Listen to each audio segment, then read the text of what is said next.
Thank you, Mr. Chairman. Today, we will consider a set of legislative proposals designed to improve our nation's capital markets, which continue to be the envy of the world.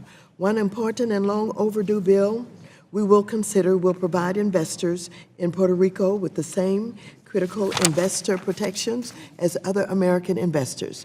Other bills on the agenda support capital formation, particularly for small businesses and promising startups. Most of the bills before us are the product of healthy collaboration and dialogue, and I'd like to thank my colleagues on both sides of the aisle for working together to craft common sense changes to our securities laws.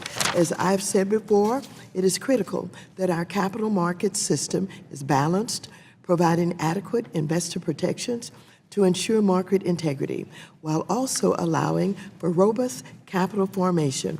After all, it is ultimately the investors who provide the capital needed for our businesses to grow and thrive.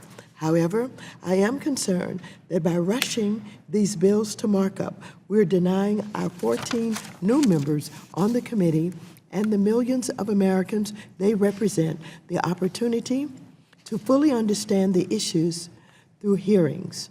While I appreciate the efforts of the committee on these matters during past Congresses, it is important that we all make the most informed decisions possible. To that end, I'd like to point out several more pressing issues to support our economy under the committee's jurisdiction that deserve and require our immediate attention. We need to reauthorize the National Flood Insurance Program, which is set to expire this year. We need to reform our nation's broken consumer credit reporting system, and we need to address homelessness. Mr. Chairman, I'm going to keep repeating this point over and over again. There are over 500,000 homeless people in America today. Over 1/5 of the people experiencing homelessness are children, and nearly 7% are veterans.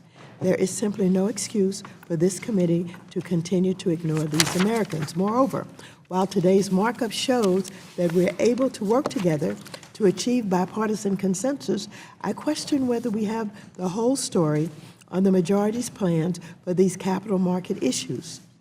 Versions of these bills, which are different from the versions we will be marking up today, have been reported to be in the new version of the Chairman's Wrong Choice Act. So I'm concerned about which versions of these bills will be moving to the floor. Again, I thank my colleagues on both sides of the aisle for working together on these bills, and I hope, Mr. Chairman, that this markup shows that we're going to be moving forward, not backwards, on the progress we've made. I yield back the balance of my time.